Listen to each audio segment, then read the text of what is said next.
En France, le port du casque à vélo n'est pas obligatoire. Résultat, mettre un casque est loin d'être un réflexe et encore trop peu de cyclistes l'utilisent. Pourtant, faire du vélo n'est pas sans danger, comme le prouvent les chiffres de la sécurité routière.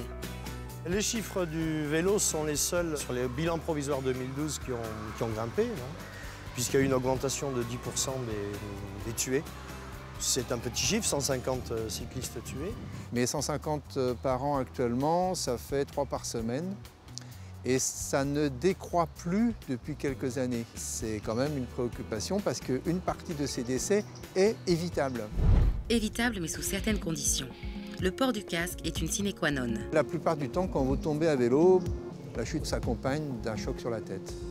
On sait que sur les 150 décès, plusieurs dizaines seraient probablement économisés si tout le monde portait un casque.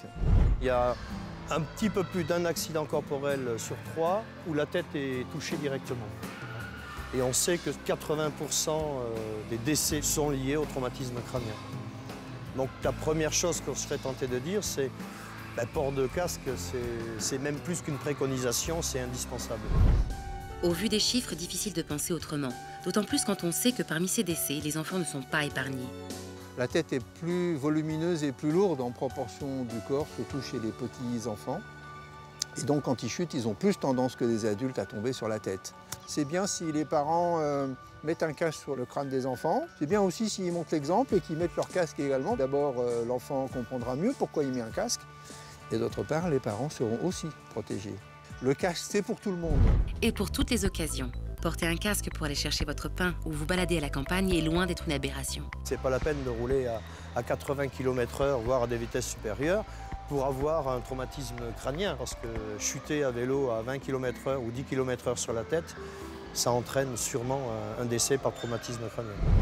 C'est pourquoi même les cyclistes du dimanche auraient tout intérêt à prendre exemple sur les coureurs du Tour de France qui portent désormais des casques.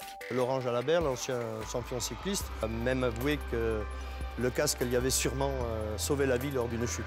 En effet, en cas de chute, son rôle est primordial. C'est lui qui va absorber l'énergie du choc et ainsi éviter le pire à votre tête, comme un traumatisme crânien dont les séquelles peuvent être très lourdes. Il y a différents degrés, traumatisme crânien léger, traumatisme crânien modéré, grave, mais dans tous les cas, on observe des troubles de la mémoire, de l'attention, de la concentration, du jugement, de l'autocritique.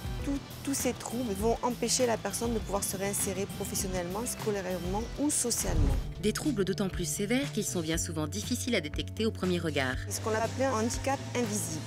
C'est-à-dire que les personnes autour de vous peuvent ne pas mesurer ce qui se passe dans votre cerveau, dans votre tête, dans votre comportement, ne pas l'analyser. Porter un casque ne vous empêchera pas de tomber, mais il peut vous protéger du pire. Mieux vaut ne pas attendre d'y être confronté pour en être convaincu. Je roulais sur une piste cyclable entre Guérande et La Baule. Je ne sais pas ce qui s'est passé, puisque je n'en ai aucun souvenir. Et manifestement, je suis tombée. J'ai fait un traumatisme crânien, et c'est ce traumatisme crânien qui a entraîné une perte de connaissance de 3h30. Sachant que pour les autres, j'étais tout à fait normale. C'est ça qui est absolument incroyable. Une perte de connaissance qui a changé la vie de Françoise. Après une longue hospitalisation et une période de rééducation, Françoise a perdu son travail et garde des séquelles à vie. J'ai des douleurs neurologiques au niveau de l'œil qui sont constantes. Après, il y a les troubles de la mémoire immédiate avec lequel je vis, donc je fais plein de bêtises, je me rappelle plus où je me gare, 1000 petits détails qui font que j'ai gardé des troubles de la mémoire et je n'ai jamais pu reprendre la place que j'avais dans le cadre de mon travail. Donc ma vie professionnelle s'est arrêtée le jour de mon accident. Alors quand on pose la question du port du casque à Françoise, probablement qu'en tombant, j'aurais eu moins de mouvement de ma tête au moment de l'impact et peut-être que cet accident ne se serait pas produit aussi grave si j'avais porté un casque. Malheureusement, seulement 15% des cyclistes semblent convaincus que le casque est indispensable. Alors loin de nous l'idée de l'imposer, mais par contre de dire vraiment ça peut vous protéger, il n'y a que ça qui va vous protéger. Encore faut-il que votre casque soit le bon. Pour ça, il y a 2-3 trucs incontournables à vérifier avant d'enfourcher votre vélo. Première chose, pour qu'un casque soit fonctionnel, c'est qu'il s'ajuste parfaitement sur votre tête. Une autre chose aussi, c'est que vous puissiez le régler pour qu'il ait un bon maintien et qu'il ait une bonne solidarité sur la tête. Pour ça, le rôle de la jugulaire ou sangle d'attache est primordial. Et les sangles, elles sont composées de deux parties. Donc une partie qui vient de l'arrière, une partie qui vient de l'avant.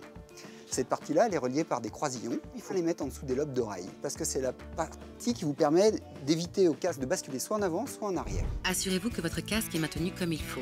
Le réglage idéal, 2 doigts entre la sangle et votre menton. Et comme chaque tête est différente, souvent, il y a un système de cerceau réglable avec une molette qui vous permet de bien ajuster le serrage autour de votre crâne.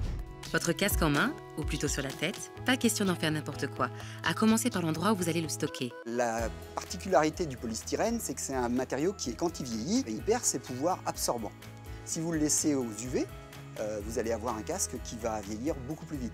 Si vous le laissez à l'humidité, même chose. Et de toute façon, si votre casque a subi un impact, il faut le changer.